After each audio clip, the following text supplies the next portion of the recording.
Namaste. Welcome to Subbus Lounge Talk. I'm doing this video after a short gap as I had been out of station to attend an alumni meet of my management college on completion of 30 years of graduation. It was a wonderful meet the college had organized, and the, the close coordination of top management, faculty, and students could be seen in the variety of programs they held throughout the day to keep us engaged, and coupled with a sumptuous lunch and dinner. It was a memorable day for me. This was the first alumni meet I'm attending.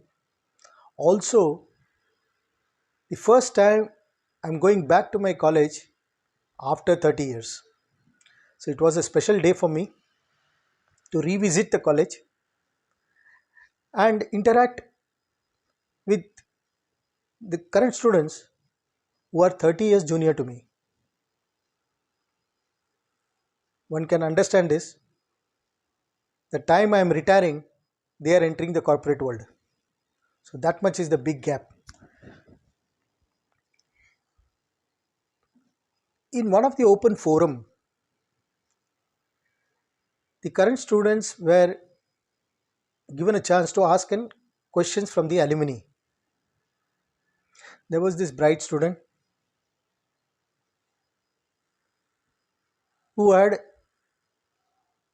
a very thought-provoking question,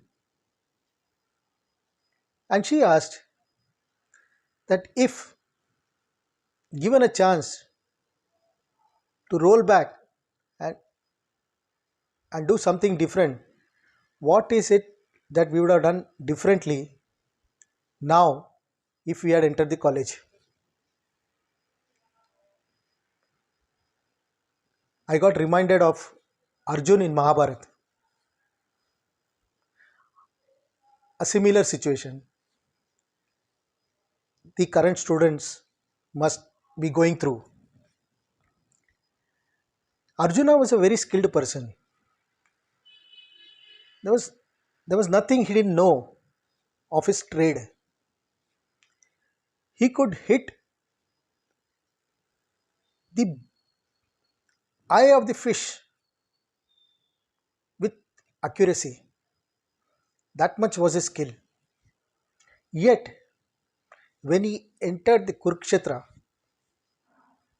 in modern worlds we can say corporate world, before entering the corporate world, Arjuna dropped his bow and arrow and was filled with anxiety, doubts, and wondered whether what he is doing is right or wrong, whether he is on the correct path, whether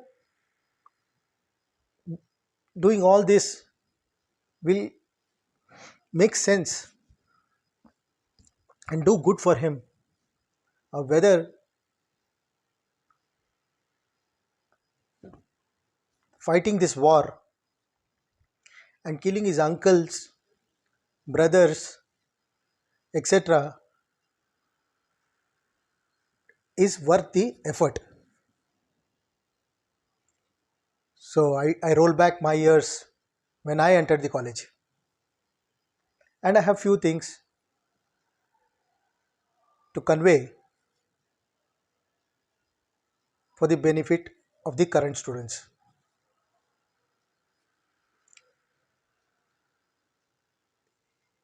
You have to, from whom do we learn is the first question. The question is simple. You learn what to do from successful people. You learn what to do from successful people. Also, you learn what not to do from unsuccessful people. So you can learn from both successful people and unsuccessful people. It's not that you learn only from successful people.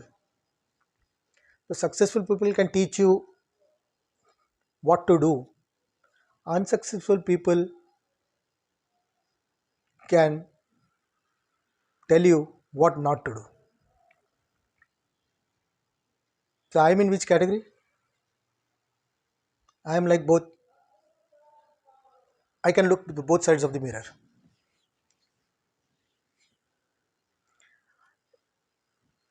So can be. So what actually this girl was asking was what was the mindset when we entered the college, and what is it that we could have done differently now. Let me tell you,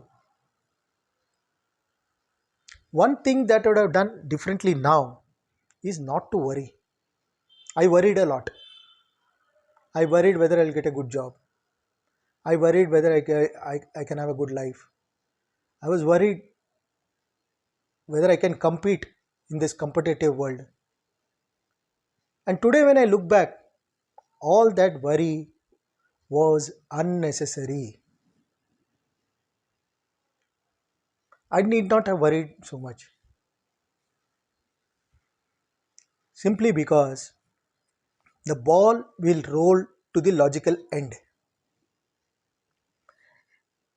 If you are studying a course,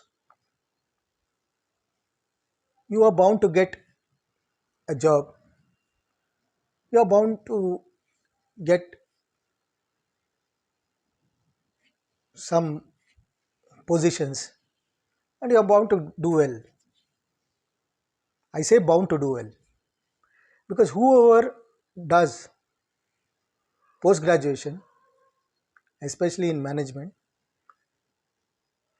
and from a college like mine, are going to be successful. सबको रोटी कपड़ा मकान गाड़ी मिल जाएगा. The difference could only be whether one will have a big house or a small house, a big car or a small car. It's a matter of degree. But roti, kapda, makan, gaadi सब मिल जाएगा. You can take that from me. I worried on these simple aspects. Now looking back, I feel I did not have worried on that. Now second, regarding what I am learning, is it worth it? What I am learning, will it be beneficial? What I am learning, does it make any sense? In fact, one example was given by a faculty where he said there was this boy who came from a well to do family, got admission into post graduation, doing his studies, but he said he is not motivated. He feels all this studies and all will not be of great benefit to him. He was disillusioned. Then I realized that we need meaning in whatever we do. If you can find that meaning, what you do will become more purposeful. That's why it is said, if you are willing not to learn, then no one can help you. If you are not willing to learn, no one can help you. But if you are determined to learn, no one can stop you. So if you are determined to learn, no one can stop you. Now this question of studying various subjects, there is one subject called econometrics. This econometrics is like a forecasting model, and there are a lot of equations which talk of correlations. One, how one factor gets affected by the delta change of another factor. Now we have to learn this, which hardly is of any use in our real life. In fact, one of my senior friends who completed 35 years in the same college, so he was my senior, and he was asking me that did you find any use of econometrics in your life? And we had a good laugh. Yet it was the most important subject to pass, because in college, what they what is and for a student who is fresh and who is coming into the college, different subjects are taught. These different subjects are like a buffet. In a buffet, whether you are a vegetarian, non-vegetarian, a dosa, South Indian, North Indian, the spread is given for all. You will have a South Indian corner, you will have a Pani Puri corner, you will have a dosa corner, you will have a Punjabi corner, samosa corner, then you will have sambar corner, you will have biryani corner. College syllabus is also similar to that.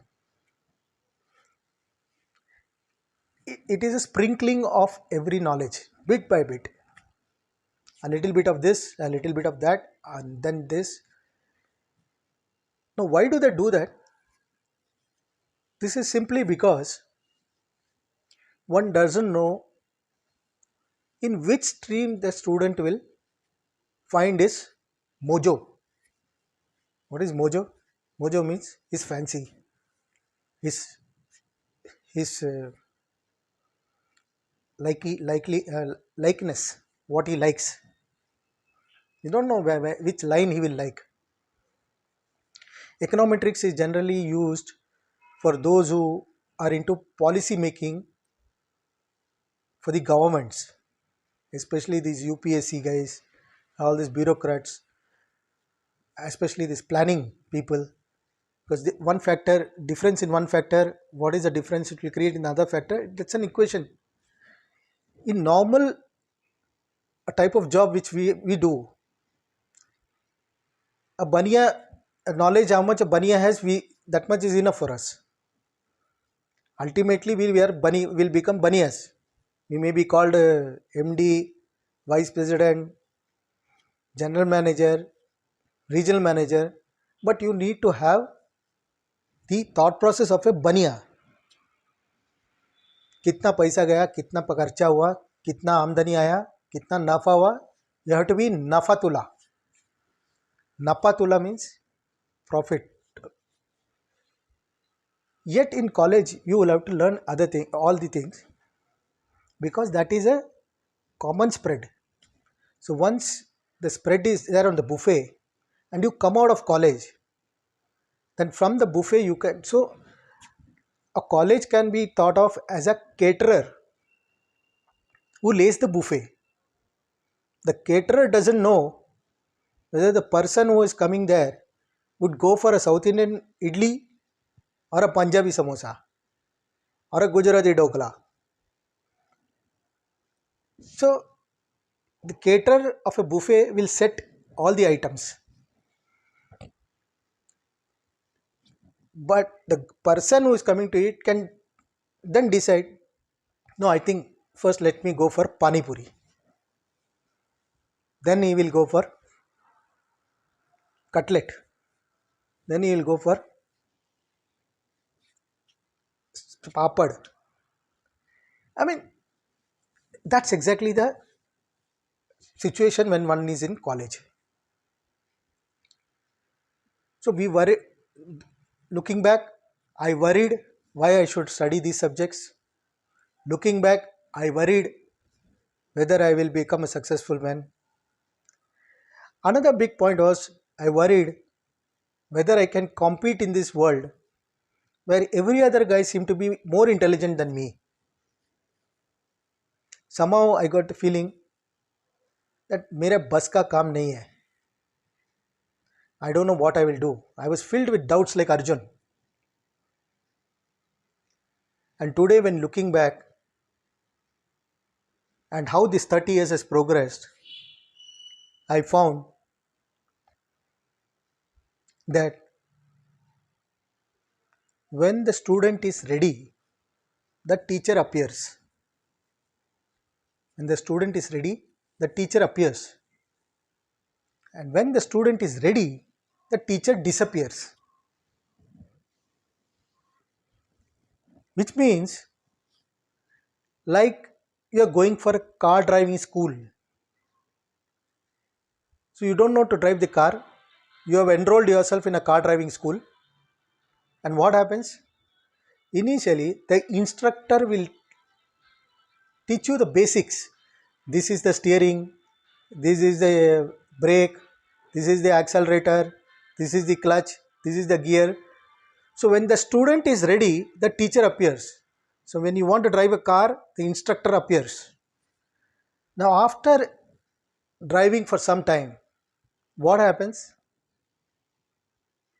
The student is ready. Now the teacher disappears. You know to drive the car, the instructor no longer is needed. So something in life happens the same way. As you progress, you will get a teacher or you will learn from somebody what you wanted to know. And when you have learned, the teacher disappears. With these 2-3 tips, I would like to tell every student who are like Arjun doing their post graduation to be reassured that they will be the most successful persons after their post graduation. Number one. Number two, what they are currently going through is they are like tasting the buffet. Each item you taste, and after tasting the buffet, you decide which is going to be your next course in your life. So you get a taste of every subject. So I need not have worried why I am studying this subject, for what I am studying this subject, whether it is useful for me. Whatever the buffet is laid, I'm sample each and everything, and come out of it. Later on, after coming out of college, you decide your course that will fill your stomach, fill your pockets, fill your self-worth. So number two. Number three, when it comes to competition, getting competition to everybody, just remember, a fish cannot be judged by its ability to climb a tree. A fish cannot be judged by its ability to climb a tree, which means everybody are different. So what do? So in college, you become the best version of yourself. Whatever you have, you become the best version of it. Utilize every opportunity, utilize every facilities to sample everything and then become a best version of yourself. You are not in competition with anybody.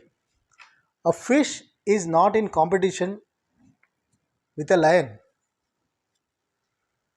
A fish cannot be judged by its ability to climb a tree. Number four, always tell yourself,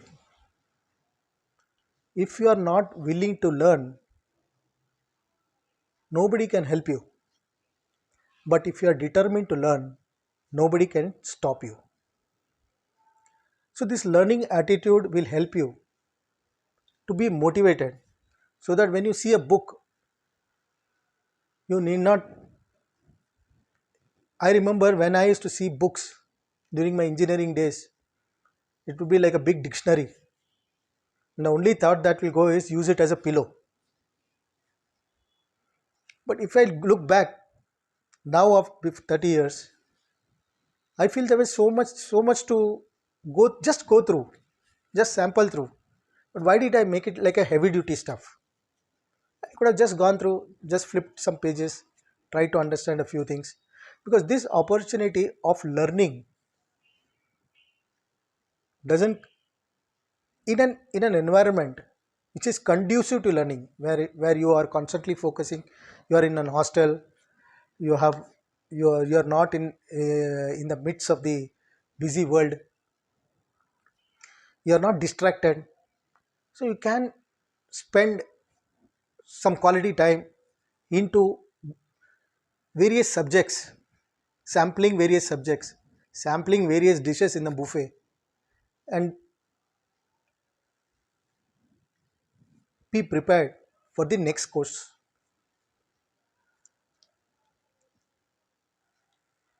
So my answer to this student, that if I had gone back,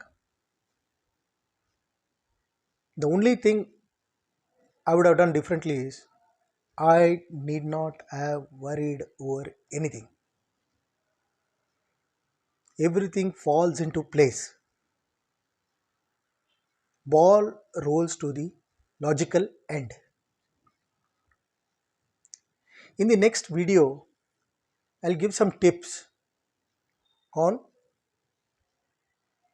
career planning, because another big worry for all students is how do I proceed in my career? How do I go about it? And this is very important. And understanding career planning one can do by studying successful people and unsuccessful people.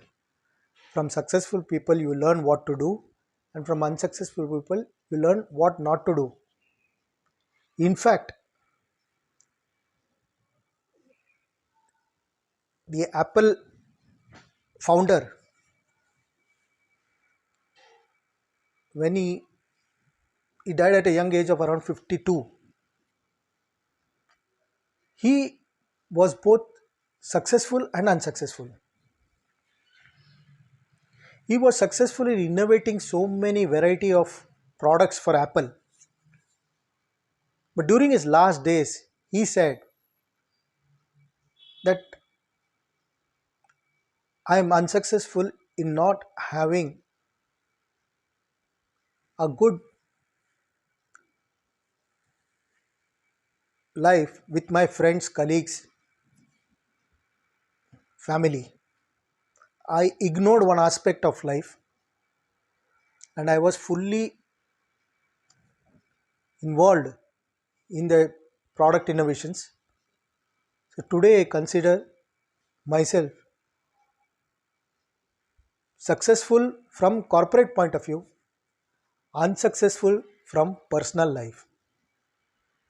So, so to as I come to the end of the video, the definition of successful has to include both aspects, where one is successful materially and also one is successful socially. Both these aspects make one into a complete person and into a complete experience of life. One can't be left for the other. You are materially you achieved much, but socially you're not neglected. At the same time, socially you're done very good, but materially you've not done well. So success is a combination of material and social, and the trade-offs one goes through in having a balance of both. With this, I come to the end of this video.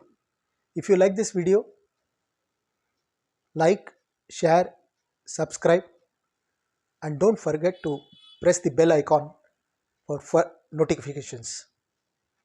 Till we meet in the next video, goodbye, take care.